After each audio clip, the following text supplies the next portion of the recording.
Baik, Assalamualaikum warahmatullahi wabarakatuh. Proses rekaman sudah dimulai. Assalamualaikum.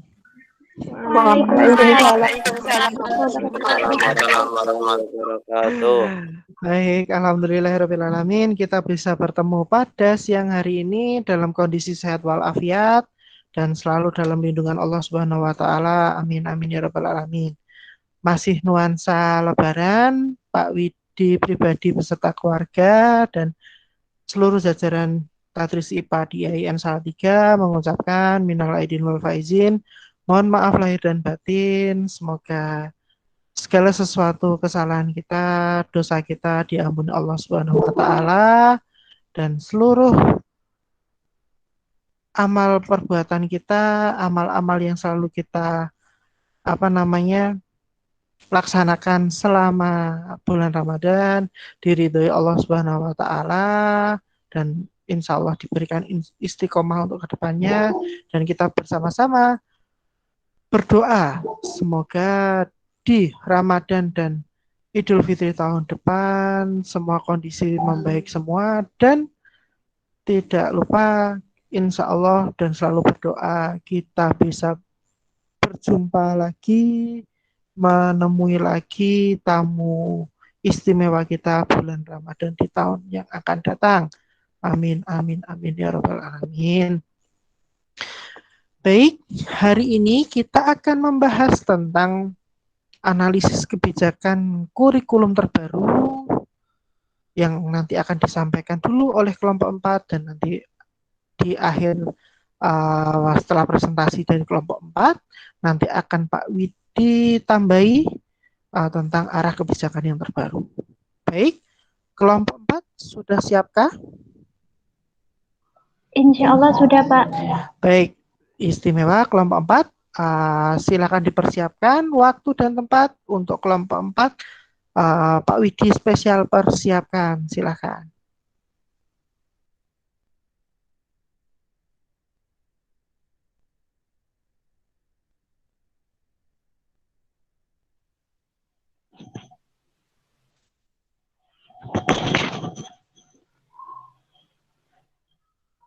Cek sebelumnya, apakah suara saya sudah terdengar dengan jelas?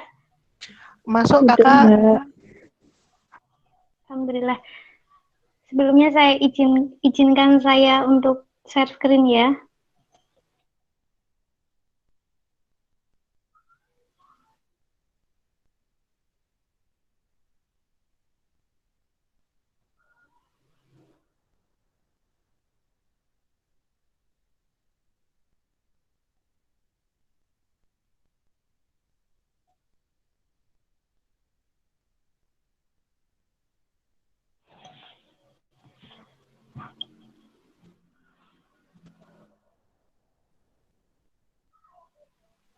Assalamualaikum warahmatullahi wabarakatuh.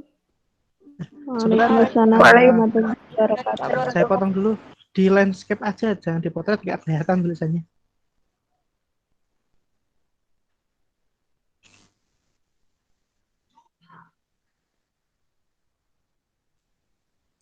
Dibuat landscape loh.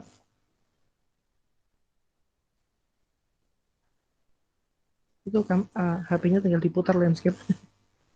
Sebentar Bapak. Oh iya, oke.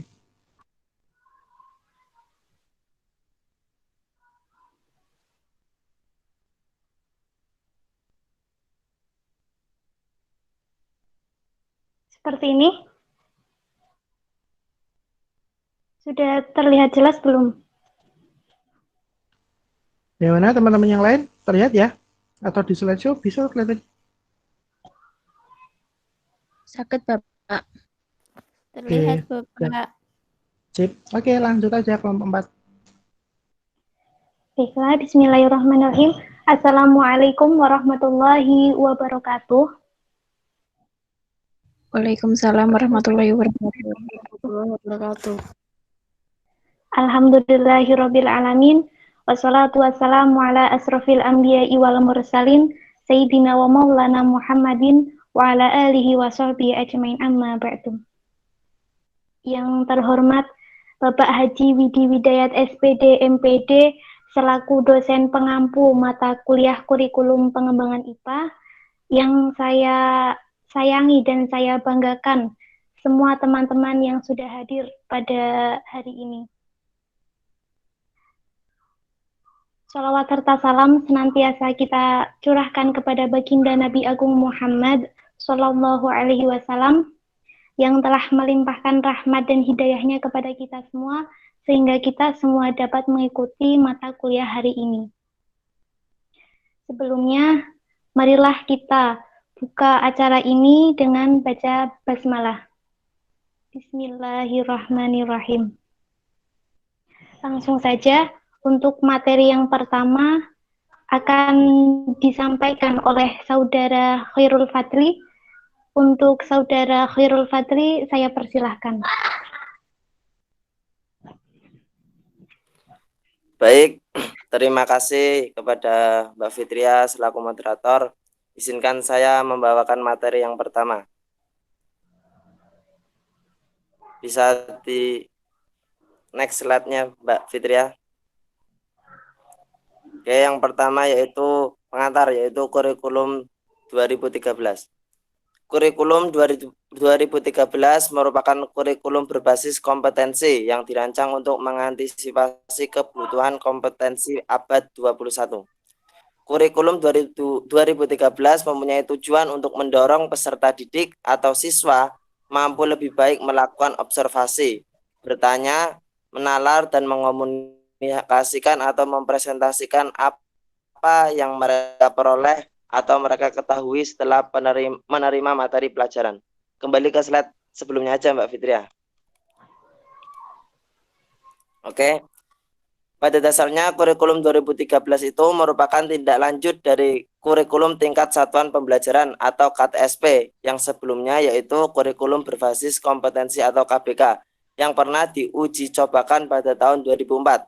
KBK atau dijadikan acuan dan pedoman bagi pelaksanaan pendidikan dalam mengembangkan kompetensi sikap, pengetahuan, dan keterampilan secara terpadu, sebagaimana amanat UU atau Undang-Undang Nomor 20 Tahun 2003 tentang Sistem Pendidikan Nasional pada penjelasannya pada pasal 35, di mana kompetensi lulusan merupakan kualifikasi kemampuan lulusan yang mencakup sikap, pengetahuan, dan keterampilan sesuai dengan standar nasional yang telah disepakati. Paparan ini merupakan bagian dari uji publik kurikulum 2013 yang diharapkan dapat menjaring pendapat dan masukan dari masyarakat.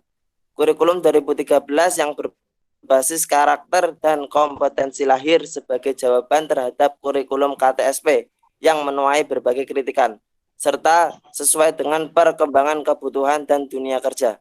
Kurikulum 2013 merupakan salah satu upaya pemerintah untuk mencapai keunggulan masyarakat bangsa dalam penguasaan ilmu dan teknologi seperti yang digariskan dalam haluan negara, serta menghasilkan insan Indonesia yang produktif,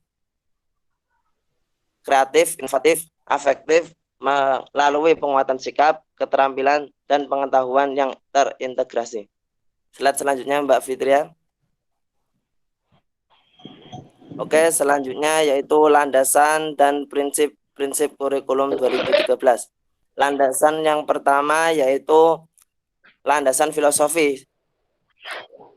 Pendidikan akar pada budaya bangsa, kehidupan masa kini, dan membangun landasan kehidupan masa depan. Pendidikan adalah proses pewarisan dan pengembangan budaya. Pendidikan memberikan dasar untuk peserta didik berpartisipasi dalam membangun kehidupan masa kini. Pendidikan mengembangkan berbagai potensi yang dimiliki peserta didik. Pendidikan adalah proses pengembangan jati diri peserta didik.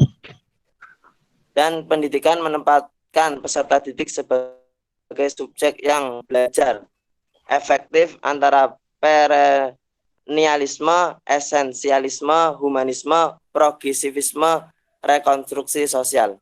Landasan yang kedua yaitu landasan yuridis. Landasan yuridis kurikulum adalah Pancasila dan Undang-Undang Dasar 1945, Undang-Undang Nomor 20 Tahun 2003 tentang Sistem Pendidikan Nasional, Peraturan Pemerintah Nomor 19 Tahun 2005, dan Peraturan Menteri Pendidikan Nasional Nomor 23 Tahun 2006 tentang standar kompetensi lulusan dan Peraturan Menteri Pendidikan Nasional Nomor 22 Tahun 2006 tentang standar isi. Landasan berikutnya yaitu landasan sosiologi. Tiap masyarakat memiliki norma dan adat kebiasaan yang harus dipatuhi. Norma dan adat kebiasaan tersebut memiliki corak nilai yang berbeda-beda. Selain itu, masing-masing dari kita juga memiliki latar belakang kebudayaan yang berbeda. Hal inilah yang menjadi pertimbangan dalam pengembangan sebuah kurikulum, termasuk perubahan tatanan masyarakat akibat perkembangan iptek, sehingga masyarakat dijadikan salah satu asas dalam pengembangan kurikulum. Ada beberapa faktor yang memberikan pengaruh terhadap pengembangan kurikulum dalam masyarakat, antara lain yaitu kebutuhan masyarakat, perubahan dan perkembangan masyarakat, dan juga pusat pendidikan. Landasan yang keempat yaitu landasan psikologis. Landasan psikologis dibagi menjadi dua, yaitu psikologi perkembangan peserta didik dan psikologi belajar.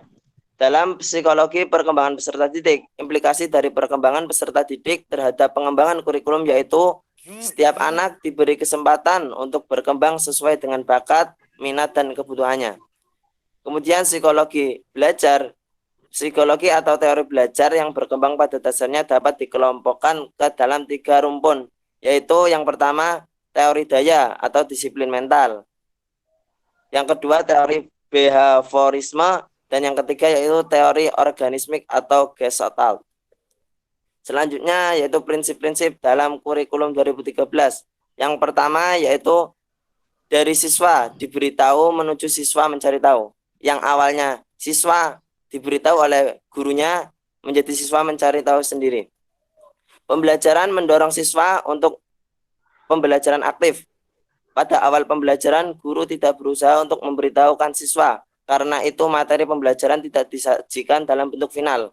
Pada awal pembelajaran, guru membangkitkan rasa ingin tahu siswa terhadap suatu fenomena atau fakta, lalu mereka merumuskan ketidaktahuannya dalam bentuk pertanyaan. Kemudian prinsip yang kedua yaitu yang awalnya guru sebagai satu-satunya sumber belajar menjadi belajar berbasis aneka sumber. Pembelajaran berbasis sistem lingkungan. Dalam kegiatan pembelajaran membuka peluang kepada siswa sumber belajar seperti informasi dari buku siswa, internet, koran, majalah, referensi dari perpustakaan yang telah disiapkan, dan lain sebagainya. Kemudian prinsip yang ketiga yaitu yang awalnya pendekatan tekstual menjadi proses sebagai penguatan penggunaan pendekatan ilmiah. Pergeseran ini membuat guru tidak hanya menggunakan sumber belajar tertulis sebagai satu-satunya sumber belajar siswa dan hasil belajar siswa hanya dalam bentuk teks. Hasil belajar dapat diperluas dalam berkomunikasi, kemampuan mempraktikkan sesuatu yang dapat dilihat dari lisannya, tulisannya, gerakannya, dan karyanya. Kemudian prinsip yang keempat yaitu yang awalnya pembelajaran berbasis konten menjadi pembelajaran berbasis kompetensi. Pembelajaran tidak hanya dilihat dari hasil belajar, tetapi dari aktivitas dalam proses belajarnya. Yang dikembangkan dan dinilai adalah sikap, pengetahuan, dan keterampilannya. Kemudian prinsip yang kelima yaitu yang awalnya pembelajaran parsial menjadi pembelajaran terpadu. Mata pelajaran dalam pelaksanaan kurikulum 2013 menjadi komponen sistem yang terpadu. Semua materi pelajaran perlu diletakkan dalam sistem yang terpadu untuk menghasilkan kompetensi lulusan. Oleh karena itu, guru perlu merancang pembelajaran bersama-sama, menentukan karya siswa bersama-sama, serta menentukan karya utama pada tiap mata pelajaran bersama-sama agar beban belajar siswa dapat diatur sehingga tugas yang banyak, aktivitas yang banyak, serta penggunaan waktu yang banyak tidak menjadi beban belajar berlebih yang kontraproduktif terhadap perkembangan siswa. Prinsip selanjutnya yang keenam yaitu yang awalnya pembelajaran yang menekankan jawaban tunggal menjadi pembelajaran dengan jawaban yang kebenarannya multidimensi. Siswa belajar menerima kebenaran tidak tunggal. Siswa melihat awan yang misalnya, siswa melihat awan yang sama di sebuah kabupaten.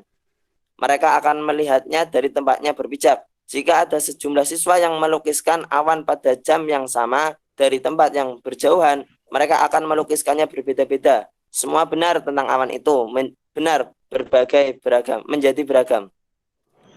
Prinsip yang ketujuh yaitu yang awalnya pembelajaran verbalisme menjadi pembelajaran yang keterampilannya aplikatif. Kebanyakan pembelajaran berlangsung dengan metode ceramah. Segala sesuatu diungkapkan dalam bentuk lisan guru, fakta disajikan dalam bentuk informasi verbal.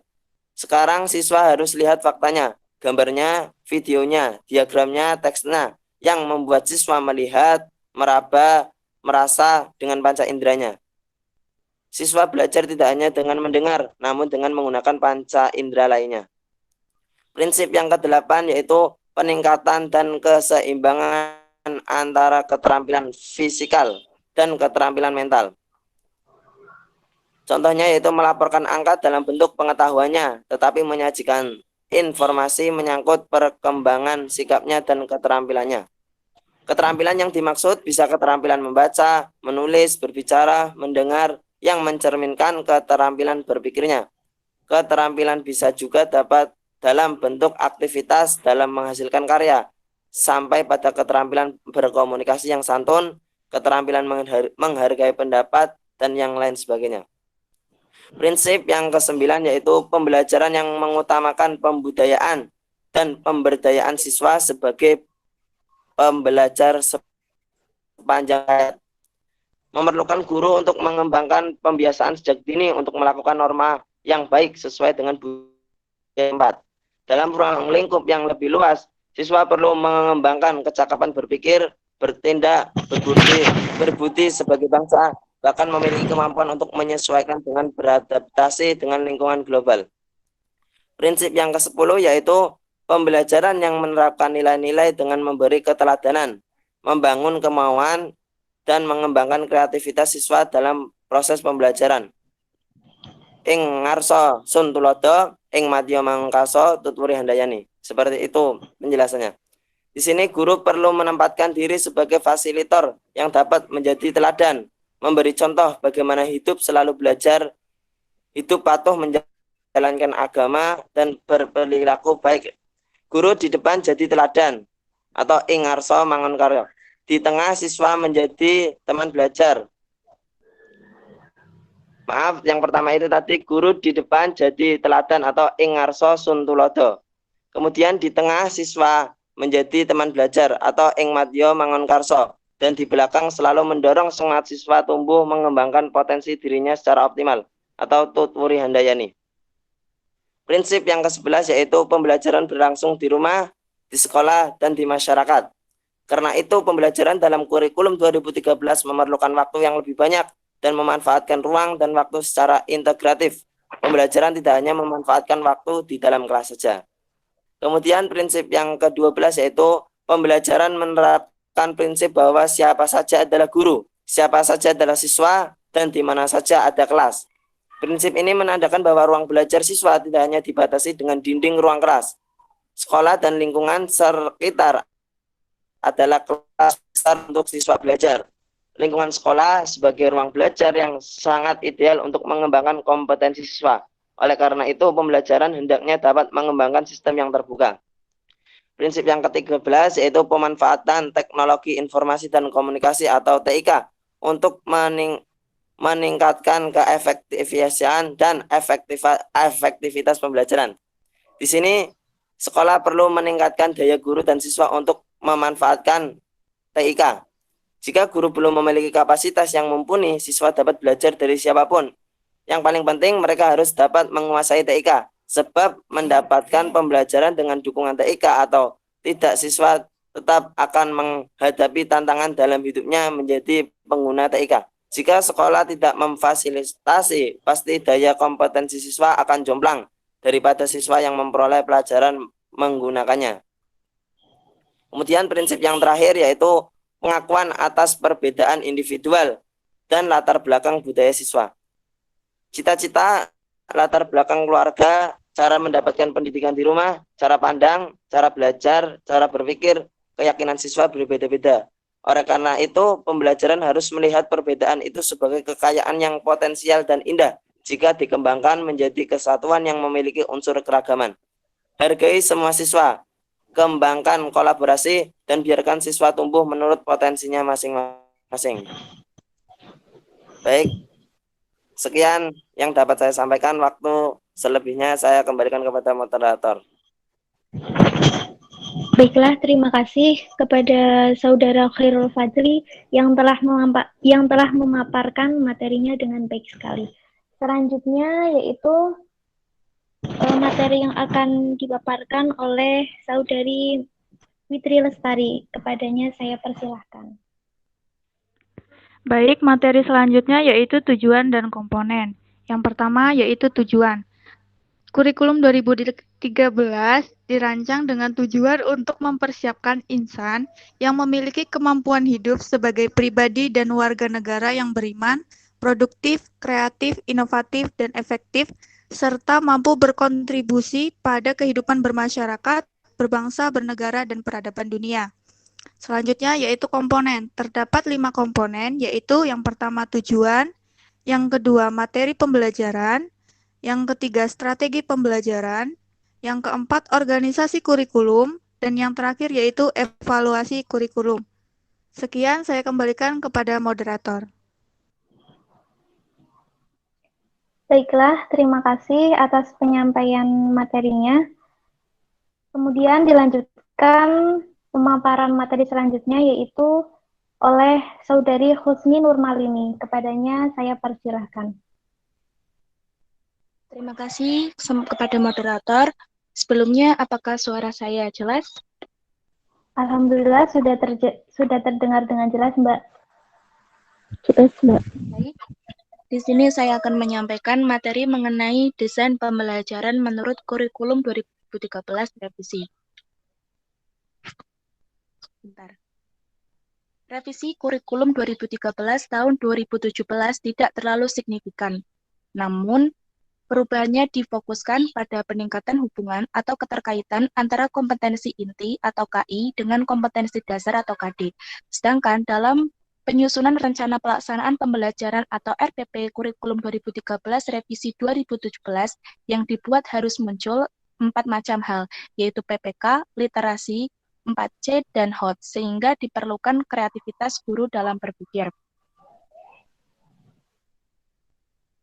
Nah, beberapa poin penting dari perubahan kurikulum 2013 revisi tahun 2017 antara lain, yang pertama nama kurikulum 2013 edisi revisi tidak berubah menjadi kurikulum nasional. Yang kedua, penilaian sikap kompetensi inti atau KI dan KI1 dan KI2 telah dihapuskan pada setiap mata pelajaran kecuali pada peta agama dan PPKN. Yang ketiga, jika ada 2 nilai praktek dalam 1 KD, maka yang diambil adalah nilai tertinggi. Yang keempat, salah satu pendekatan yang digunakan sebagai metode pembelajaran adalah pendekatan scientific 5M dan tidak harus diterapkan secara berurutan. Yang kelima, silabus kurikulum 2013 telah mengikuti edisi revisi dipersingkat sebanyak 3 kolom, meliputi bagian KD, materi pelajaran, dan kegiatan pembelajaran. Yang keenam, terminologi tersebut mengubah pengulangan harian menjadi asesmen harian, UAS menjadi asesmen akhir semester untuk semester ganjil, dan asesmen akhir tahun untuk semester genap. Sedangkan untuk mid semester review atau UTS sudah tidak ada lagi dan langsung ke asesmen akhir semester atau asesmen akhir tahun. Yang ketujuh, metode dan materi pelajaran tidak perlu dimasukkan dalam desain RPP. Yang kedelapan, skala penilaian menjadi 1-100. Yang kesembilan, remedial diberikan bagi mereka yang memperoleh hasil atau nilai rendah, tetapi terlebih dahulu siswa harus diberikan pembelajaran ulang. Yang ke-10, mengintegrasikan pendidikan penguatan karakter atau PPK dalam pembelajaran. Yang ke-11, mengintegrasikan literasi. Yang ke-12, mengintegrasikan HOT atau skill berpikir tingkat tinggi. Mungkin itu yang dapat saya sampaikan. Selanjutnya saya kembalikan ke moderator. Terima kasih. Baiklah, terima kasih kepada Saudari Husni Nurmalini atas pemaparan materi yang sangat baik. Selanjutnya, materi akan disampaikan oleh Saudari Mbak Rahma Solawati. Kepadanya saya persilahkan.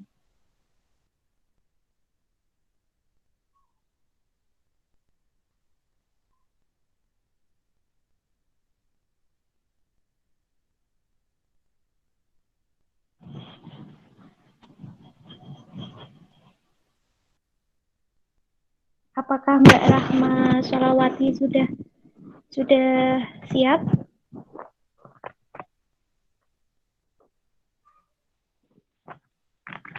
Halo Mbak Rahma. Baik, materi selanjutnya yaitu komponen dan strategi penilaian kurikulum 2013. Penilaian merupakan salah satu bagian dari pembelajaran yang dimaksudkan untuk mengukur kemampuan peserta didik dalam mengikuti proses pembelajaran. Menurut Kemendikbud nomor 23 tentang standar penilaian pendidikan, penilaian hasil belajar peserta didik pada jenjang pendidikan dasar dan menengah didasarkan pada prinsip-prinsip antara lain. Yang pertama yaitu sahih, berarti penilaian diambil dari data yang mencerminkan kemampuan yang diukur. Yang kedua yaitu objektif, yang berarti penilaian berbasis pada standar dan tidak dipengaruhi faktor subjektif penilai. Yang ketiga yaitu adil, berarti penilaian tidak menguntungkan atau merugikan peserta didik. Yang keempat yaitu terpadu, berarti penilaian merupakan salah satu komponen yang tidak terpisahkan dari kegiatan pembelajaran. Yang kelima yaitu terbuka, berarti prosedur penilaian, kriteria penilaian, dan dasar pengambilan keputusan dapat diketahui oleh pihak yang berkepentingan. Yang keenam yaitu menyeluruh dan berkesinambungan. Yang ketujuh yaitu sistematis, berarti penilaian dilakukan secara terencana dan bertahap dengan mengikuti langkah-langkah baku. Yang kedelapan yaitu graduan, kriteria berarti penilaian didasarkan pada ukuran pencapaian kompetensi yang diterapkan. Kemudian yang kesembilan yaitu akuntabel, berarti penilaian dapat dipertanggungjawabkan baik dari segi mekanisme, prosedur, teknik maupun hasilnya.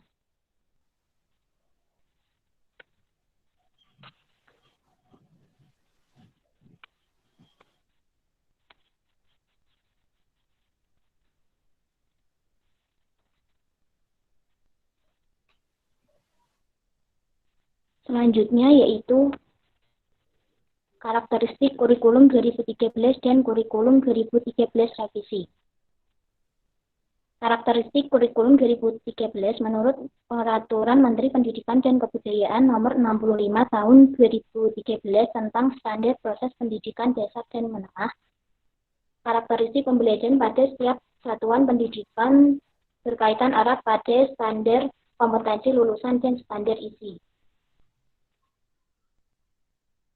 Standar kompetensi rangka konseptual tentang sasaran pembelajaran yang harus dicapai, sedangkan standar isi memberikan kerangka konseptual tentang kegiatan belajar dan pembelajaran yang diturunkan dari tingkat kompetensi dan lingkup materi.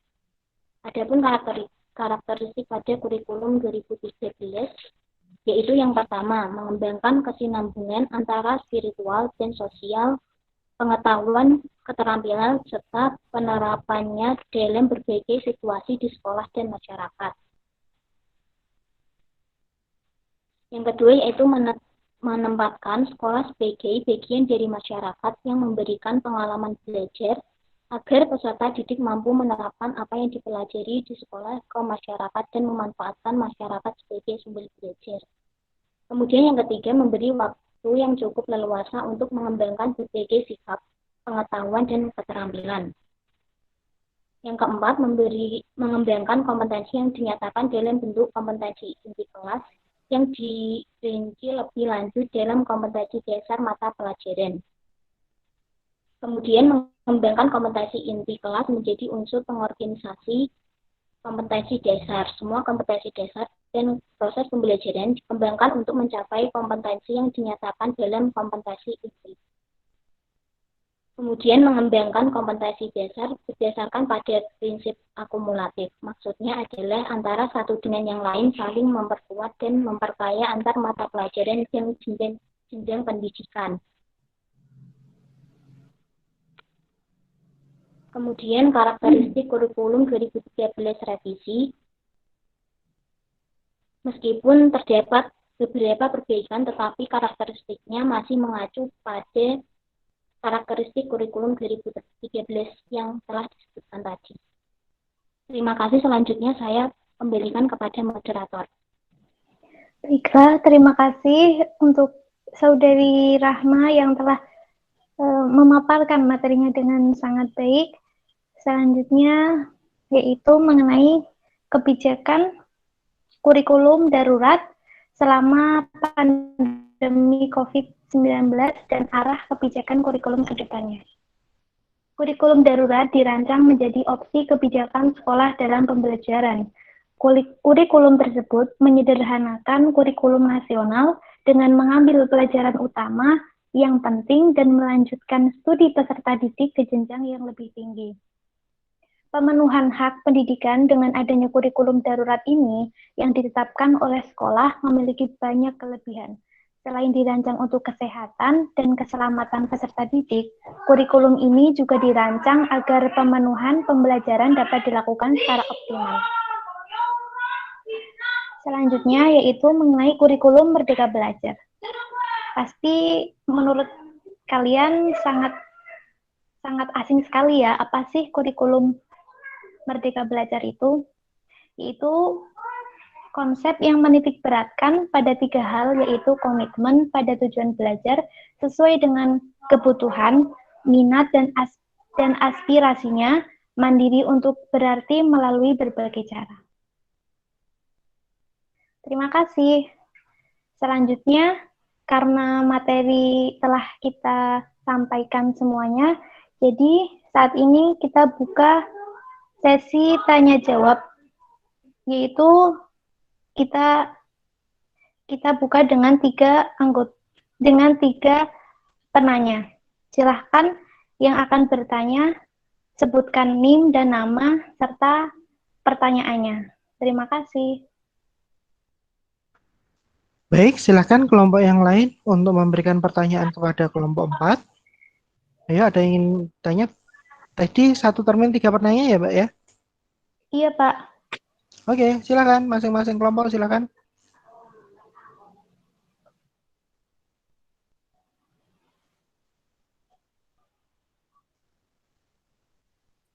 Izin bertanya, Mbak. Baik, dengan Mbak siapa dan NIM berapa? Perkenalkan, nama saya Siti Nurjana, NIM terakhir 64. Izin bertanya, Mbak. Tolong jelaskan konsekuensi dari perubahan kurikulum terbaru terhadap sekolah, guru, maupun siswa. Terima kasih. Mohon maaf, Mbak Siti Nurjana, bolehkah pertanyaan Anda diulangi? Oh, iya. Tolong jelaskan konsekuensi dari perubahan kurikulum terbaru terhadap sekolah, guru, dan siswa.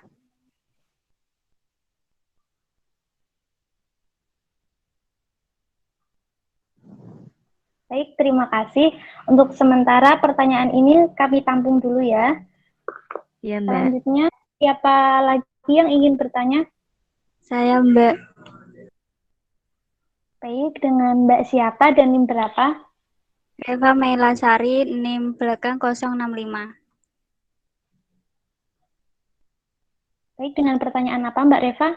Bertanya, bagaimana efektivitas kurikulum 2013 terhadap hasil belajar pada siswa?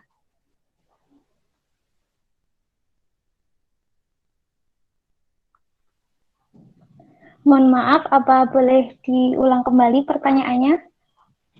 Bagaimana efektivitas kurikulum 2013 terhadap hasil belajar pada siswa? Baik, terima kasih untuk Mbak Reva. Untuk sementara ini pertanyaan kami tampung terlebih dahulu ya. Selanjutnya siapa lagi yang ingin bertanya?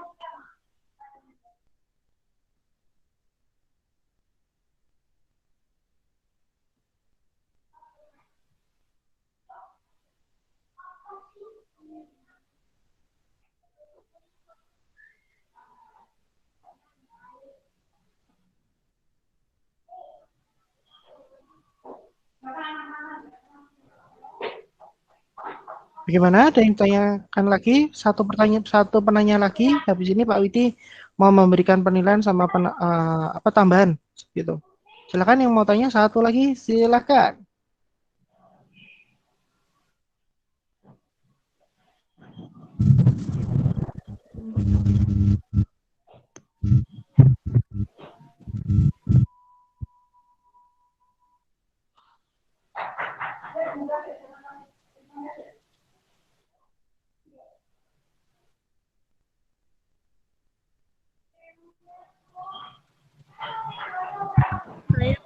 Ya, izin. Silakan. Perkenalkan, nama saya Ngasrini dengan NIM belakang 039. Izin bertanya, apakah faktor yang melatar belakangi adanya revisi pada kurikulum 2013?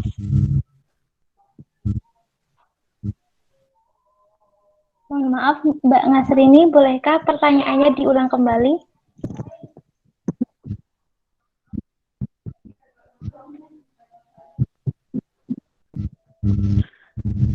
Apakah faktor yang melatar belakangi terjadinya revisi pada kurikulum 2013?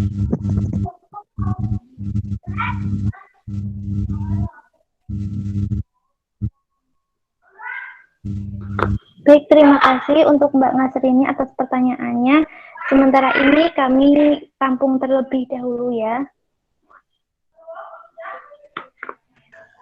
Baik, terima kasih kelompok 4. Waktu sementara saya ambil alih dulu untuk memberikan penilaian sama tambahan. Saya apresiasi untuk kelompok 4 penjelasannya tadi dari Mas Fadli apa Mas Fadli ya? Jadi Bapak Mas Ya, Fadli. tadi sangat semangat. Ini tumben udah banget Mas Fadli. Oke, baik. Untuk penilaian untuk kelompok 4 presentasinya cukup bagus, sudah sangat bagus, sudah mulai berimprovisasi dengan bagus. Terus slide-nya walaupun masih terlalu banyak tulisan, tapi tidak jadi masalah. Nanti untuk lain kali di mata kuliah yang lain mungkin atau di mata kuliahnya Pak Widi ataupun yang lainnya kalau membuat presentasi, Alwong satu fokus pokok bahasan itu di satu slide. Jadi lebih enak dalam nanti kita membaca. Kalau terlalu banyak fokus pembahasan di situ, alhasil kan tulisannya jadi kecil-kecil. Jadi banyak yang kalau lihat via Meet-nya jadi tidak terlihat, tapi kalau lihat filenya pasti terlihat. Gitu ya, Pak Widi tetap apresiasi ini sangat bagus. Terus Pak Widi akan memberikan tambahan sedikit mengenai arah kebijakan dan strategi pendidikan untuk kedepannya. Jadi pada prinsipnya seperti yang sudah dijelaskan tadi, bahwasanya arah kebijakan yang ada di pendidikan yang ada di Indonesia di sini memang sangatlah menjadi bahan yang menjadi pokok bahasan yang paling signifikan selain perekonomian. Yang kedua adalah pendidikan, karena memang perekonomian dan pendidikan itu salah satu dasar di mana negara itu bisa berkembang atau tidak. Jadi walaupun kadang di setiap kebijakan memang bidang pendidikan itu selalu bisa dikatakan kadang dianaktirikan, tapi ya itulah memang harusnya memang ada kesadaran masing-masing dari pemangku kebijakan, terus pelaku di dunia pendidikan dan masyarakat serta lembaga swadaya masyarakat itu harus benar-benar ikut saling mengontrol di dalamnya. Jadi ya tetap semangat walaupun memang banyak mengatakan menjadi guru itu adalah panggilan jiwa, tapi memang kita harus benar-benar realistis bagaimana menjadi seorang guru itu juga butuh yang namanya kesejahteraan untuk meningkatkan mutu pada dirinya dan untuk meningkatkan mutu kependidikannya seperti itu. Dua persoalan besar yang dihadapi bangsa Indonesia. Pertama, secara internal, bangsa Indonesia menghadapi krisis multidimensional, di mana persatuan bangsa yang merenggang, demokratisasi pada semua aspek kehidupan, desentralisasi manajemen pemerintahan, dan kualitas pendidikan belum menunjukkan kemampuan yang kompetitif.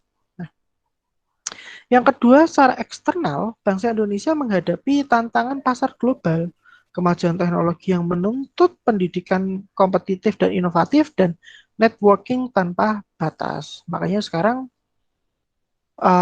sebenarnya kondisi pandemi seperti ini dipaksa untuk ke arah networking, tapi memang mau tidak mau lama kelamaan kita juga akan dipaksa dalam hal networking atau semua saling terhubung dalam jaringan yang pasti tanpa terbatas. Kalian mungkin Mbak Fitri Dwi Mbak Fitri Adwi mungkin bisa pengen mengakses K-pop-nya di Korea. Mbak Reva mungkin bisa pengen mencari referensi pendidikan di Jerman. Mas Hoirul Fadli mungkin bisa menjadi pengusaha nanti di Arab Saudi. Itu semua terhubung sekarang, berinformasi semua itu bisa terhubung secara cepat dan seluas-luasnya dalam suatu jaringan. Nah, kita memang Indonesia harus mau tidak mau harus siap di bagian itu atau di kondisi tersebut. Nah, untuk bangsa Indonesia dapat survival, bahkan dapat tampil secara berarti dalam percaturan di tengah-tengah masyarakat dunia. Kondisi tersebut tidak harus dihindari, melainkan wajib dihadapi dengan semangat dan kemampuan yang tinggi oleh setiap warga negara dan segenap bangsa Indonesia. Upaya yang sangat strategis untuk menghadapinya adalah memantapkan sistem pendidikan nasional dan menjamin terselenggaranya pendidikan nasional yang bertanggung jawab. Nah, ini memang semua negara manapun ekonomi dan pendidikan itu adalah dasar yang sesungguhnya dasar paling dasar dalam kemajuan atau tingkat perkembangan pada suatu negara. Jika upaya pembenahan sistem pendidikan nasional dapat dilakukan secara sungguh-sungguh, maka diharapkan bangsa Indonesia yang mampu mengangkat martabat bangsa dan negara. Isu-isu strategis yang ada, itu yang pertama ada belum meratanya kesempatan pendidikan, baik secara kuantitas maupun kualitas. Nah, ini disebabkan karena kondisi geografi, sosial, dan budaya bangsa Indonesia yang sangat heterogen, berkonsekuensi langsung terhadap ragamnya kondisi warga Indonesia. Ada yang mudah mengakses pendidikan, sebaliknya sangat banyak yang mengalami mengakses pendidikan itu disebabkan berbagai kendala yang dihadapinya. Nah, kondisi yang demikianlah ini yang membuat pemerataan pendidikan 9 tahun belum dapat dituntaskan. Terlebih-lebih dikaitkan dengan pemerataan mutunya. Bahkan untuk mengakses pendidikannya aja tidak merata, apalagi untuk meningkatkan mutu pendidikan itu akan justru memang sangat-sangat susah untuk menjadi kendala di negara kita ini. Yang kedua, kualitas lulusan pendidikan masih belum membanggakan pada semua jenjang. Ini tidak bisa kita pungkiri.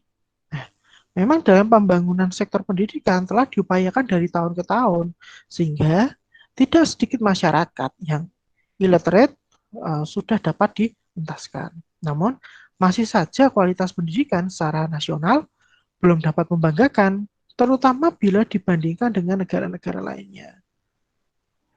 Isu yang ketiga, rendahnya kesiapan lulusan dalam memasuki kelanjutan studi dan kehidupan di masyarakat.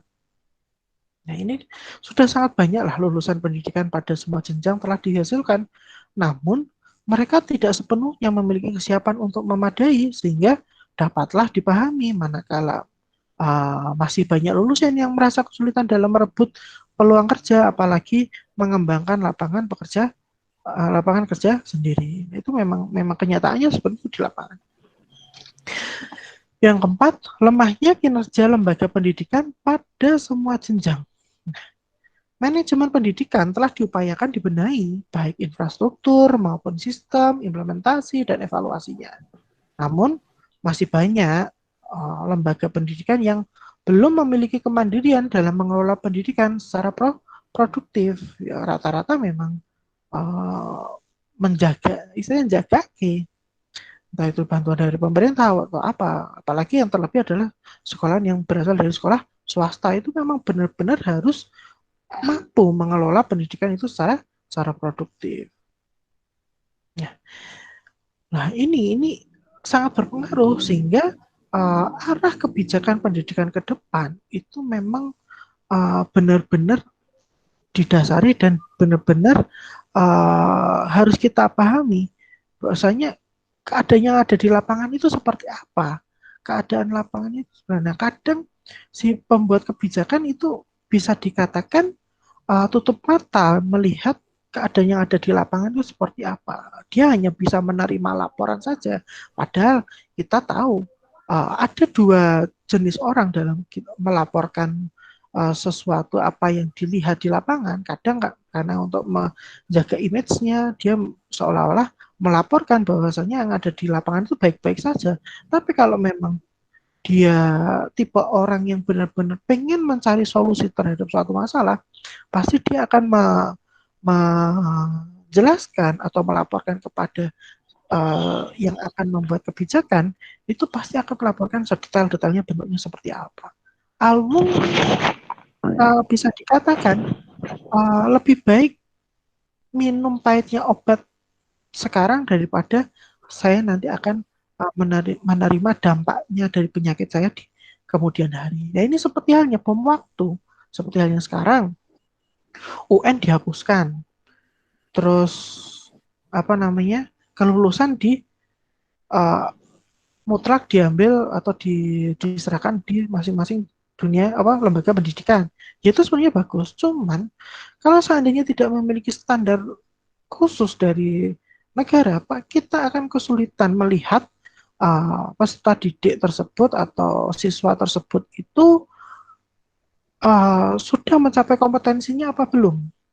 Nah, kalau kita terlalu percayakan kepada sekolah, mana ada sekolah yang mau tidak meluluskan siswanya. Pasti semua akan meluluskan siswanya. Alhasil, harusnya nilainya 2, dia didongkrak menjadi 7, didongkrak menjadi 8. Harusnya dia tidak memiliki kompetensi tersebut. Dengan mendongkraknya itu seolah-olah orang yang mendapatkan laporan itu, berarti anak ini sudah melampaui, sudah memenuhi kompetensi tersebut. Padahal kenyataannya belum. Nah, itu yang akan menjadi bom waktu untuk negara kita. Suatu ketika dia akan tumbuh besar, dia akan mendapatkan pengalaman di lapangan, dia akan bekerja, dan suatu ketika pemangku kebijakan ini juga akan digantikan oleh mereka-mereka. Nah, ketika pemangku kebijakan itu sudah diduduki oleh mereka-mereka yang tidak berkompeten, alhasil ya kita tunggu aja negara ini kapan hancurnya, seperti itu. Nah, jadi memang itu sangat-sangat memprihatinkan. Kalau saya pribadi dari dulu, itu pembahasan sudah sejak lama, sejak menterinya Pak Muhammad Nuh dulu, terus berganti menjadi Pak Anies Baswedan, terus itu sudah menjadi pembicaraan yang selama. Waktu itu diskusi dengan saya waktu itu bersama mahasiswa pasca UNES, masih menterinya Pak M. Nuh waktu itu. Sudah pengen menghapuskan ujian nasional, tapi waktu itu kita sebagai mahasiswa pasca waktu itu mengatakan, ujian nasional itu bukan dihapus, Pak, tapi jangan menjadikan salah satu penentu kelulusan. Ujian nasional tetap harus ada supaya untuk mengukur anak itu bisa memenuhi kompetensinya apa tidak. Tapi kalau tidak bisa memenuhi kompetensinya, ya dia tetap tidak bisa lulus. Dengan harapan ini sebagai salah satu referensi untuk menentukan anak itu lulus atau tidak. Karena di lapangan kita mahasiswa pasca kan rata-rata guru-guru semua ya. Mereka tahu yang ada di lapangan itu seperti apa. Tidak mungkin sekolah itu tidak meluluskan anak, apalagi kesempatannya kelulusan anak itu diserahkan seluruhnya oleh lembaga negara lembaga pendidikan yang ada di lapangan. Ya otomatis harus nilainya 2, terus dia didongkrak menjadi nilainya 7. Nah, itu kan bahaya, itu akan menjadi bom waktu suatu ketika. harusnya tidak, kalau ujian tetap aja. Loh, alasannya Pak Menteri loh kan yang terpenting adalah kompetensinya. Ya udah, bagaimana cara kita membuat soal ujian yang benar-benar mengukur arah kompetensinya. Nah, di situ anak bisa nggak mengerjakan seperti itu. Hampir semua negara itu ada ujian, itu pasti ada, cuman bukan menjadi tolak ukur untuk kelulusan utama. Misal ujian itu hanya untuk mendeskripsikan anak itu, oh dia sudah mencapai kompetensi ini saja. Nah, nanti kan di laporan kan ada yang nilai 2 ya katakan 2, nilai 7 katakan 7, nilai 8 katakan 8, supaya nanti ketika dia misal naik ke SMA, nah pihak SMA itu bisa mengetahui, oh anak ini sudah kompetensi ini, oh alangkah baiknya dia nanti diarahkan ke jurusan IPA, oh dia diarahkan ke jurusan IPS, oh dia diarahkan ke jurusan bahasa, oh justru dia malah justru apa namanya, aspek keterampilannya bagus, terus kognitifnya bagus, oh ini lebih baik dimasukkan ke apa namanya, SMK supaya dia lebih produktif. Nah itu juga bisa. Jadi maksudnya itu adalah seperti itu, tapi nggak tahu ini arah sekarang itu kenapa kok malah justru UN itu dihapuskan. Ya ini akan menjadi bom waktu untuk suatu ketika, dan PR kalian menjadi seorang, ya bukan kalian, kita juga, Pak Widi juga sebagai dosen juga, ini sebagai PR besar buat kami, buat kita sebagai apa namanya, yang terjun dalam dunia pendidikan, karena kita harus siap menghadapi ini. Seperti itu. Bukan berarti semakin tinggi pendidikannya dia semakin kompeten. Yang lebih utama adalah pengalaman dia dan tingkat pendidikan. Pada prinsipnya kan pendidikan kan melatih untuk anak itu pola berpikir peserta didik. Jadi bagaimana? Kadang kan ada pertanyaan gini, wah pendidikan itu nggak penting, yang penting itu pengalaman dan kerjanya. Oh, siapa bilang? Iya tuh contohnya,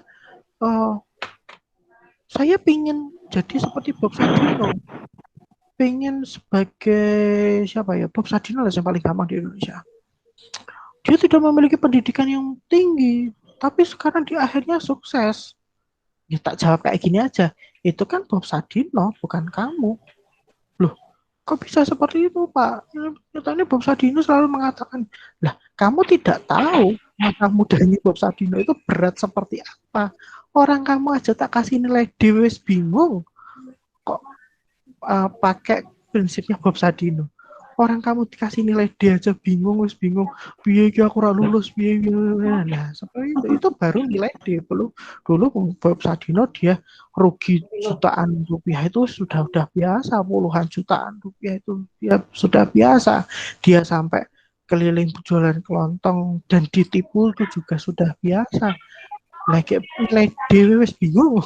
Apalagi kalau posisinya seperti Bob Sadino yang sampai bisa mungkin selama pengalamannya dia rugi mungkin hampir ratusan bahkan miliaran rupiah. Stroke dengan adanya seperti itu, dengan adanya pendidikan itu melatih pola berpikirnya peserta didik itu bagaimana supaya dia bisa menentukan strategi yang terbaik itu bagaimana pada setiap masalah. Jadi memang perlu diperhatikan. Jadi pendidikan itu tidak penting dari kata siapa, itu sangat penting sekali. Seperti itu. Nah, kembali lagi ke arah kebijakan. Arah kebijakan di pendidikan di kita, itu saya menyoroti ada 5 hal. Yang pertama, pemberdayaan lembaga pendidikan. Yang kedua, desentralisasi pendidikan. Yang ketiga, akuntabilitas pendidikan. Yang keempat, relevansi pendidikan. Yang kelima adalah pemberdayaan masyarakat. Nah, dalam hal ini memang sangat-sangat penting sekali di situ, karena memang perlu diperhatikan. Yang pertama, arah kebijakan pendidikan yang pertama yaitu pemberdayaan lembaga pendidikan. Nah, kebijakan pendidikan nasional pada semua jenjang baik kini maupun ke depan terutama telah diarahkan kepada pemberdayaan lembaga pendidikan. sehingga memiliki otonomi yang tinggi dalam menghadapi setiap persoalan yang dihadapi. Pemberdayaan lembaga pendidikan ini itu lebih didasarkan pada pemberian trust atau kepercayaan kepada lembaga untuk mengelola dirinya sendiri secara bertanggung jawab. Nah, ini yang bertanggung jawab inilah yang harusnya benar-benar diperhatikan pemangku kebijakan terhadap lembaga pendidikan yang ada di lapangan. Kan hampir sebagian besar itu rasa tanggung jawab mereka terhadap peningkatan mutu pendidikan itu masih sangat perlu diperhatikan, kan sangat memprihatinkan. Ya, contoh tadi harusnya nilainya 2, mereka dongkrak menjadi nilai 7 supaya popularitas lembaga pendidikannya itu juga naik. Padahal itu adalah bom waktu suatu ketika dia akan meledak dan akan merugikan orang banyak, tidak hanya yang diledakkan itu saja. Yang kedua adalah desentralisasi pendidikan. Keragaman yang dimiliki oleh lembaga pendidikan, baik dilihat dari jenis dan jenjangnya, tidak relevan jika semua pengelolaan pendidikan disentralkan, sebagaimana pada era-era sebelumnya. Desentralisasi pendidikan diharapkan dapat mewujudkan setiap program dan pelaksanaannya sesuai dengan kondisi masing-masing, sehingga dapat dijamin efisiensi, efektivitas penyelenggaraan suatu pendidikan. Yang ketiga adalah akuntabilitas pendidikan. Nah, institusi dan sumber daya pendidikan dalam menunjukkan kegiatannya itu seringkali lepas dari tanggung jawabnya. Nah, untuk dapat dipertanggungjawabkan kepada publik, maka setiap institusi seharusnya mampu menunjukkan kinerjanya secara bertanggung jawab sebagaimana amanat yang telah diberikan. Nah, kegiatan pendidikan tidak hanya menghabiskan biaya yang telah disepakati, namun sejauh mana dapat mewujudkan dalam kegiatan yang bermakna di situ. Nah, itu memang akuntabilitas pendidikan itu sangat penting diperhatikan. Ya, nanti saya berharap mungkin Mbak Fitria Dwi nanti menjadi kepala dinas, Mbak Naim Muntahi nanti jadi kepala dinas, atau Mas Fadli juga menjadi kepala dinas, Mas Abdul Aziz jadi kepala dinas, itu tolong akuntabilitas pendidikan dan pemberdayaan lembaga pendidikan supaya bertanggung jawab itu perlu diperhatikan. Yang keempat adalah relevansi pendidikan. Nah, program pendidikan dan kurikulum telah dilakukan perbaikan secara terus-menerus yang diharapkan dapat menyiapkan lulusan memiliki kesiapan dalam menghadapi tantangan pada zamannya. Nah, namun lepas dari itu, tetap berbagai kegiatan yang diciptakan perlu diarahkan juga untuk membekali peserta didik dalam menghadapi kebutuhan dalam hidupnya. Makanya Pak Widi di sini kenapa kok selalu setiap perkuliahannya Pak Widi, yuk kalian buat berbasis komputer. Karena nanti zamannya kalian itu sudah zamannya tidak sama seperti Pak Widi yang masih berbasis buku. Kalian sudah berbasis IT di situ. Supaya nanti kalian tidak kaget lagi. Wah, untung sudah pernah dibekali berbasis IT di sini. Nanti ke depan kalian mungkin tidak akan pernah melihat PowerPoint, tidak. Nanti mungkin sudah berbasis aplikasi tertentu yang lebih jelimet daripada PowerPoint. Nah, seperti itu. Jadi kalian itu sudah eranya, sudah memang generasinya untuk melatih, untuk selalu berpikir ke depan, menginovasi yang berhubungan dengan IT di situ. Nah, jadi alangkah ruginya drakor itu penting, hiburan. Kalau saya sukanya nge-game, kalau mungkin teman-teman yang lain sukanya hiburan-hiburan yang lain, silahkan. Tapi itu hanya sekedar hiburan. Kalau bisa coba, itu kan hobi tuh. Coba kalian berinovasi. Hobi kalian itu bagaimana caranya bisa nanti suatu ketika orang itu menikmati hobi yang sama dengan kalian itu lebih mudah dan berbasis IT. Wah, cakep banget itu. Nah, apalagi nanti kalian menjadi guru di dunia pendidikan. Bagaimana sih pendidikan itu nanti bisa benar-benar high tech, tapi modalnya sedikit, aplikasi ini mudah, hasilnya wah. Nah, itu bisa. Ya, contoh kemarin di mata kuliah media pembelajaran IPA, Pak Widi, kita menggunakan ternyata PowerPoint itu bisa kita gunakan seperti Flash, bisa dibuat untuk membuat aplikasi Android, bisa. Nah, itu kan gampang, PowerPoint, semua komputer pasti ada. Tinggal kita desainnya bagaimana, ditambah satu aplikasi, selesai. Jadilah nanti aplikasi menjadi aplikasi Android. Nah, seperti itu. Jadi cara pola berpikir mahasiswa itu modelnya seperti itu harusnya. Tapi tidak masalah, ini menjadi semangat kalian untuk kedepannya nanti. Tolong, kalian adalah generasi pembaru nanti yang akan menggantikan kami-kami semua. Dengan cara ini kalian coba latih pola berpikir kalian, inovasi kalian, dan selalu semangat dalam memberikan suatu inovasi di situ. Yang kelima adalah pemberdayaan masyarakat. Masyarakat itu merupakan stakeholder utama dalam proses pendidikan. Oleh karena di samping pemerintah memiliki tanggung jawabnya untuk mendukung terjadinya proses pendidikan, masyarakat perlu diberdayakan untuk ikut berpartisipasi, baik secara finansial maupun substantif, sehingga mereka ikut memiliki tanggung jawab dalam mengawal proses pendidikan yang ada di sekitarnya, terutama di masa pandemi seperti ini. Harusnya peran masyarakat ini sangat yang paling penting. Sebab apa? Jujur aja, mungkin tetangga, adik atau saudara kalian ada yang juga ikut di sekolah yang menjadi PJJ. Waktunya sekolah, paling yang ikut PJJ paling hanya berapa siswa toh. Karena tidak ada pengawalan dari masyarakat. Malah yang lain dolayangan, dolanan mercon. Ngono ya masyarakat karena tidak ada partisipasi, ya malah dolayangan sisan, didukung dolanan layangan di sisan. Jadi ya di situ kadang ya Allah, harusnya mereka wah ini jam ketika seperti yang pengalaman yang ada di Australia sama yang ada di Jerman, Inggris juga sama. Ketika ada waktu jam di situ aktif belajar, ada anak berkeliaran di jalan atau di lapangan di waktu jam waktunya belajar, masyarakat juga akan ikut menegur di situ. Sehingga kita tidak heran negara-negara tersebut pendidikannya sangat maju. Apalagi Finlandia.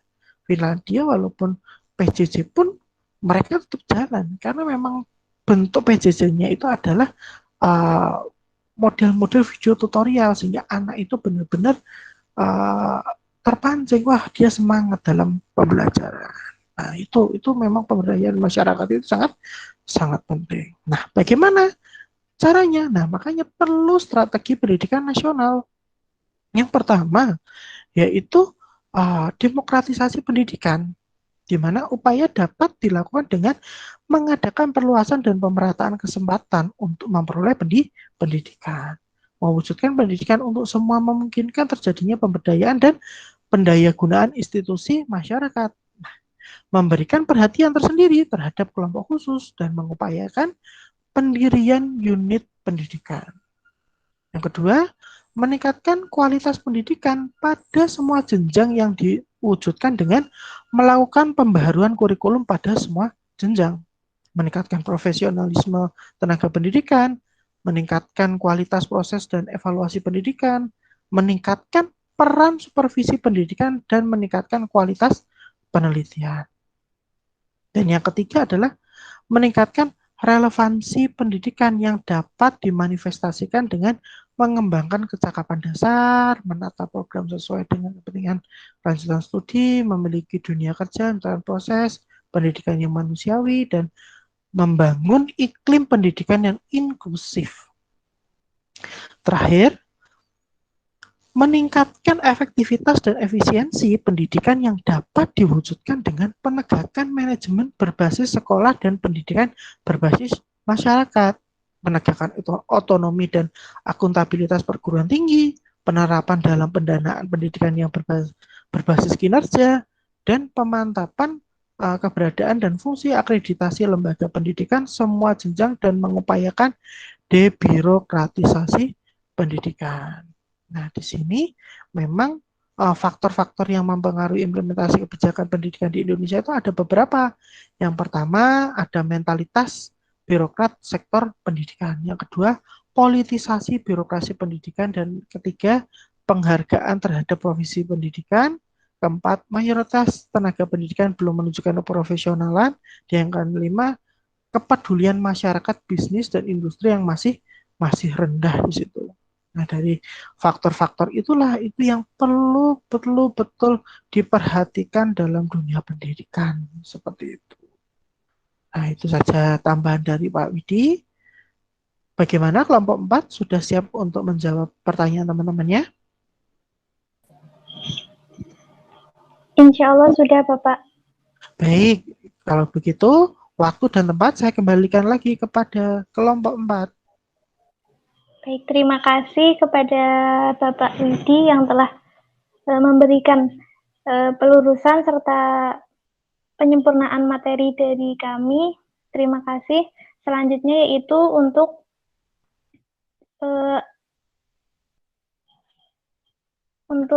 teman-teman yang telah siap menjawab pertanyaan dari pertanyaannya Mbak Siti Nurjana, Mbak Reva, dan Mbak Ngasrini.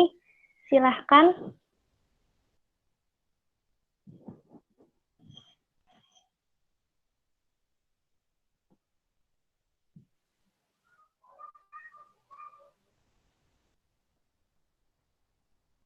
Baik, izin menjawab pertanyaan dari Mbak Siti Nurjana. Tadi kan pertanyaannya tentang jelaskan konsekuensi dari perubahan kurikulum terbaru bagi sekolah, guru, dan siswa. Berdasarkan artikel yang saya cari ya Mbak ya, perubahan kurikulum itu tentunya akan memberikan dampak yang baik dan buruk bagi mutu pendidikan. Di mana dampak baiknya yaitu pelajar bisa belajar dengan mengikuti perkembangan zaman yang semakin maju, tapi hal itu tetap didukung oleh kepala sekolah, guru, peserta didik, bahkan lembaga itu sendiri. Di mana di situ kepala sekolah harus berhubungan baik dengan atasannya dan membina hubungan baik dengan bawahannya. Lalu untuk guru sendiri juga harus bermutu. Maksudnya gurunya pun harus memberikan pelajaran yang dapat dicerna oleh peserta didik. Nah, untuk siswanya pun juga harus demikian. Maksudnya siswa dapat belajar dengan baik, giat belajar menjadi siswa yang kreatif dalam setiap pemecahan masalah, serta kritis dalam setiap pelajaran. Nah, di samping itu, konsekuensi itu tentu juga memberikan dampak negatif. Dampak negatifnya adalah mutu pendidikan menurun dan perubahan kurikulum yang begitu cepat menimbulkan masalah-masalah baru, seperti menurunnya prestasi siswa. Hal ini dikarenakan siswa tidak dapat menyesuaikan diri dengan sistem pembelajaran pada kurikulum yang baru. Menurut Elmore dan Sikes, bahwa ketika kurikulum diformulasi, dikembangkan, dan diimplementasikan di sistem persekolahan hingga ke dalam kelas, mekanisme pelaksanaan mempengaruhi praktek pembelajaran yang selanjutnya berpengaruh terhadap hasil belajar siswa. Namun menurut Elmore dan Sikes, tidak ada jaminan bahwa guru akan mengimplementasikan kebijakan kurikulum sesuai harapan pemerintah. Dampak dari kurikulum pendidikan yang bergonta-ganti bukan hanya memberikan dampak negatif terhadap siswa yang semakin merendah prestasinya, namun juga dapat menyebabkan perubahan yang berdampak pada sekolah, yaitu pada tujuan atau visi sebuah sekolah, di mana visi ataupun tujuan itu juga akan ikutan kacau. Contohnya, bila sebuah sekolah memiliki satu tujuan atau satu visi, tentu sekolah tersebut akan berusaha untuk mencapai tujuannya, dan untuk memenuhi sebuah visi tentu membutuhkan waktu yang tidak singkat. Ketika mereka telah memfokuskan diri pada visi yang telah disusun, secara tiba-tiba kurikulum diganti, tentu sekolah tersebut harus mengganti tujuan yang ingin dicapai. Mungkin pemerintah merasa bahwa perubahan kurikulum dapat memberikan perubahan yang lebih baik pada mutu pendidikan, tapi nyatanya tidak demikian. Terima kasih.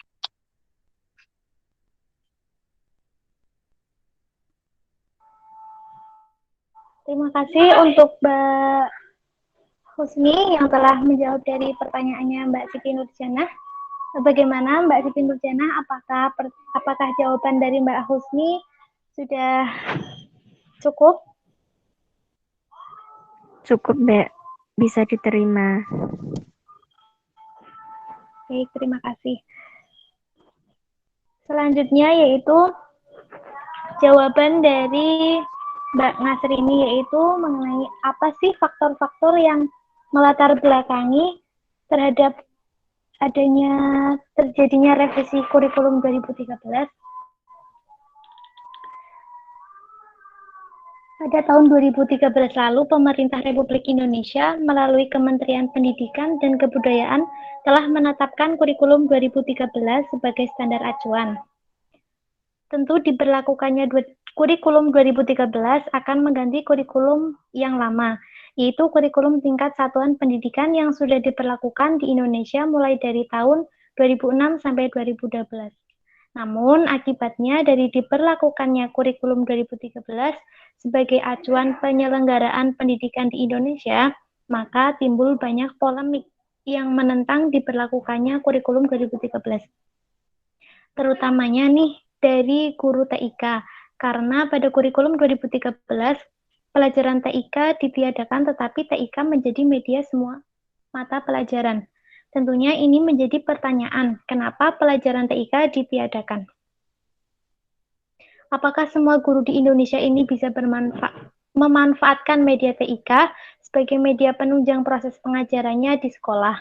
Dan menurut sumber yang saya dapat, kurikulum 2013 dibuat tidak melalui riset dan evaluasi yang mendalam, sehingga implementasinya di sekolah nanti belum tentu optimal dimanfaatkan oleh guru dan siswa.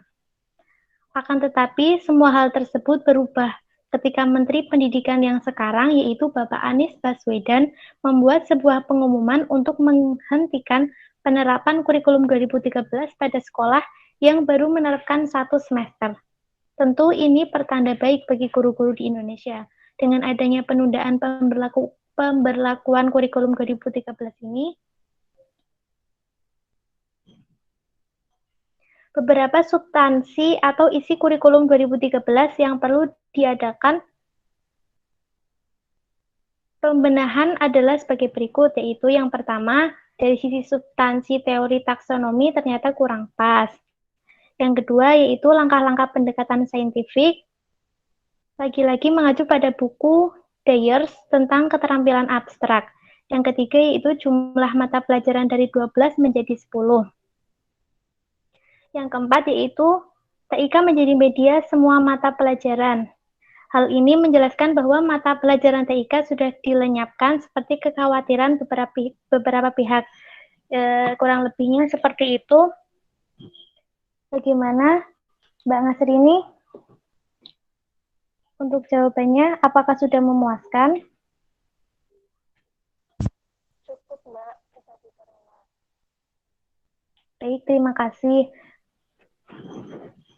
Silahkan untuk teman-teman yang lainnya jika ingin menambahkan jawaban dari Mbak Ngasrini ataupun Mbak Reva.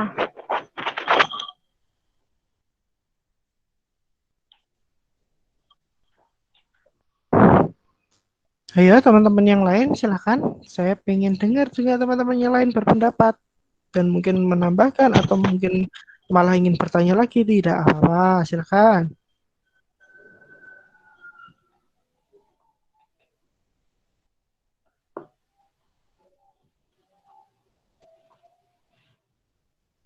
Waktunya masih lama, tenang. Masih ada berapa ini berarti ya? 27 menit lagi, 23 menit lagi ya. Oke, Bapak. Ayo teman-teman yang lain. Mungkin Mbak Dwi Prihatini biasanya tanya ini. Silahkan tanya. Ada siapa lagi nih ya? Mbak Novita, Mbak Pina. Silahkan tanya, enggak apa-apa.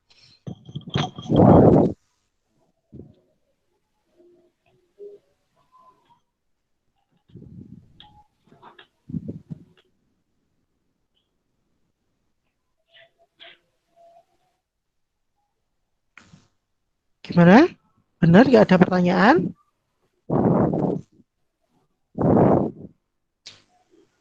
Beda kalau nggak ada pertanyaan, silahkan untuk kelompok 4 menutup diskusi pada sore hari ini.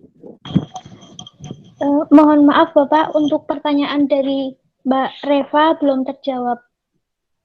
Nah, ya udah, cepat dijawab.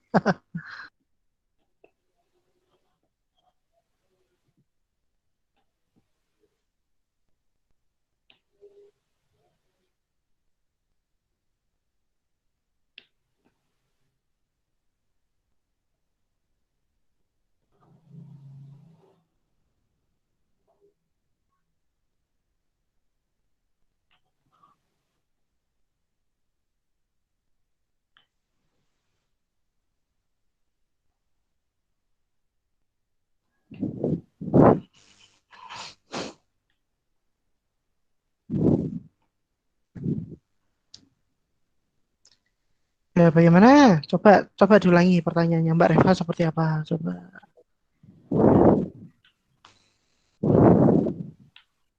Jadi pertanyaan Mbak Reva yaitu bagaimana efektivitas kurikulum 2013 terhadap hasil belajar pada siswa?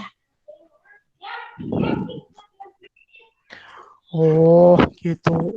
Gampang itu, silakan dijawab. Ayo. Tadi di presentasinya juga ada loh.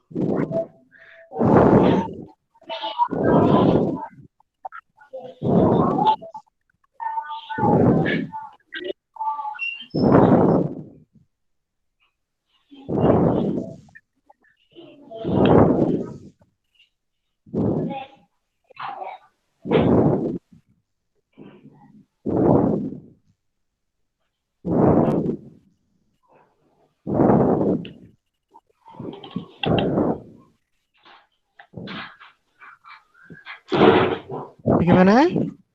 Ya, tadi kan Jadi sebentar di Bapak.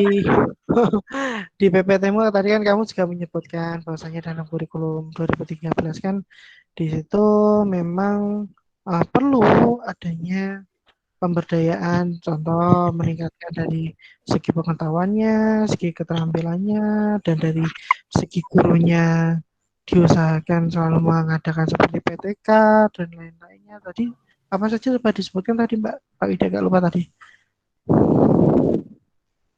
Ada PTK tadi juga loh.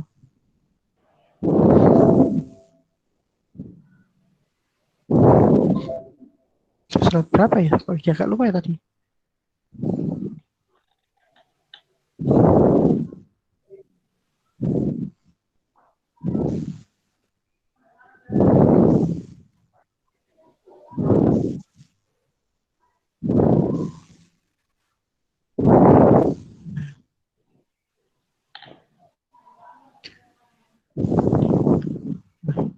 Ya, dengan adanya langkah-langkah tersebut itu memang perlu adanya masing-masing guru itu, masing-masing dunia pendidikan itu apa namanya, mengawal pelaksanaan kurikulum 2013 itu bagaimana dari segi persiapannya, persiapan sekolahnya, sarana prasarananya, persiapan gurunya, proses pembelajarannya, proses evaluasinya, dan nanti proses tindak lanjut dari pembelajaran tersebut atau dari proses pembelajaran tersebut.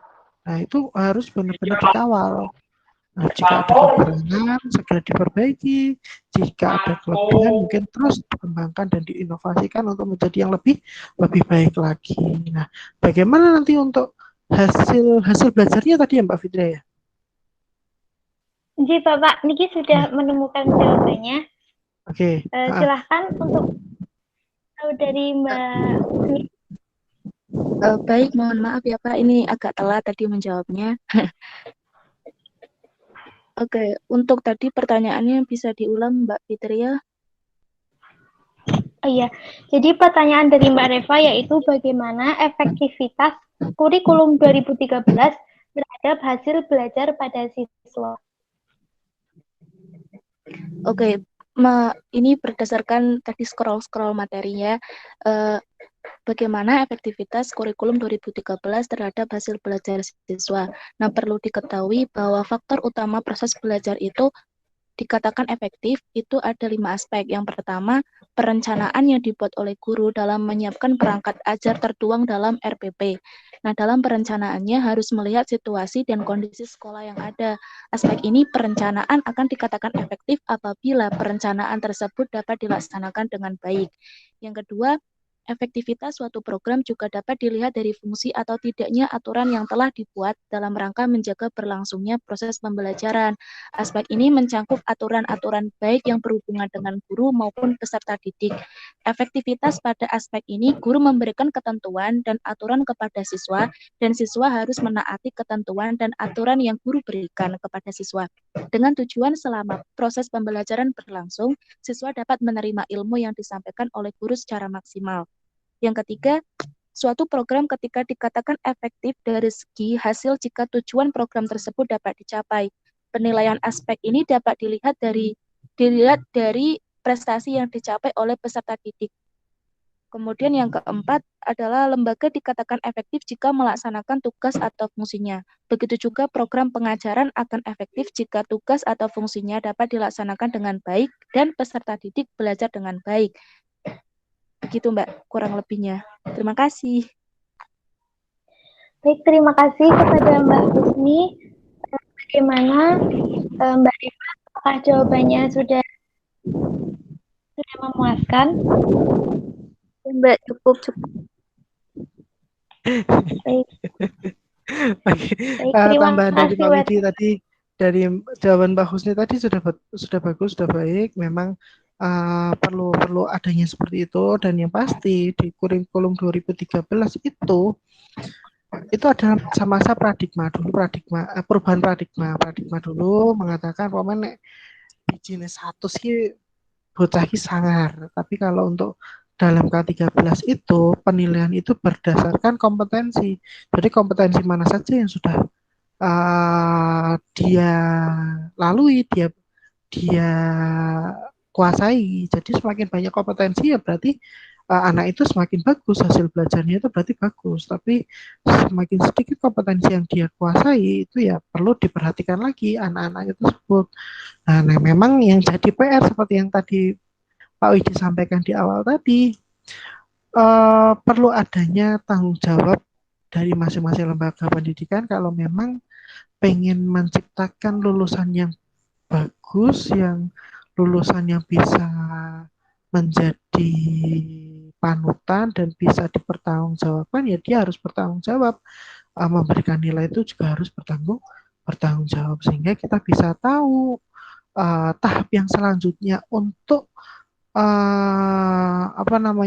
menentukan langkah selanjutnya terhadap anak itu bagaimana. Kalau sudah dari awal itu posisinya sudah tidak bertanggung jawab seperti tadi, jadi yang memaksakan alisnya pada lulus, ya jadinya ya kita yang tahap yang selanjutnya itu yang nanti akan bingung. Wah, lah jare nih gone ijazah dia lulus semua aspek kompetensinya, tapi kenyataannya setelah dia dites di tahap selanjutnya, nggak ada kompetensi yang bisa dia capai. Nah, itu ini yang berbahaya itu di sini. Makanya tadi awal Pak Widi mengatakan ini bagaikan kita membuat bom waktu, ya tinggal kapan meledaknya aja gitu aja.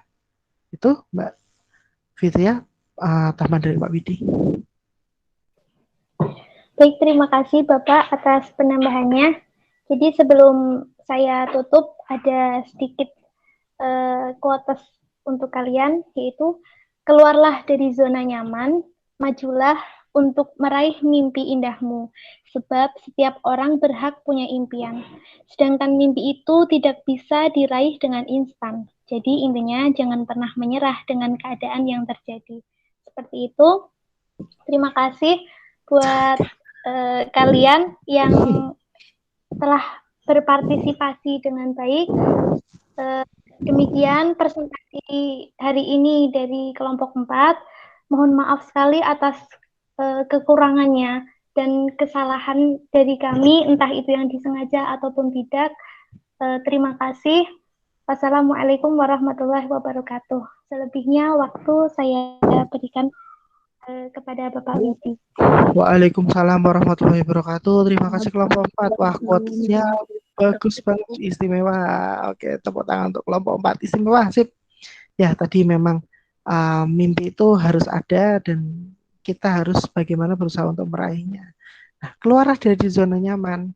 Nanti ketika sudah mendapatkan pengalaman dari zona nyaman itu, keluar dari zona nyaman itu dan kembali ke zona kalian itu, kalian membawa pengalaman yang baru yang siap untuk merubah zona nyaman kalian menjadi lebih nyaman, seperti itu.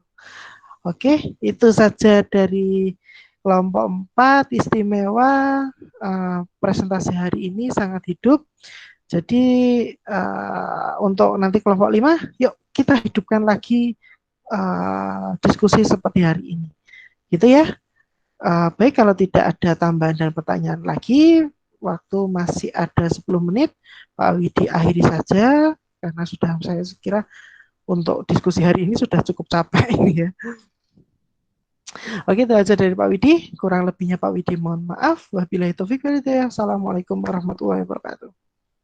Waalaikumsalam Waalaikumsalam warahmatullahi warahmatullahi wabarakatuh. Terima kasih Pak Widi. Waalaikumsalam warahmatullahi Sama-sama. wabarakatuh. Semangat. Terima kasih ya, Pak. Ya, oke. Terima kasih, Pak. Ya, siap.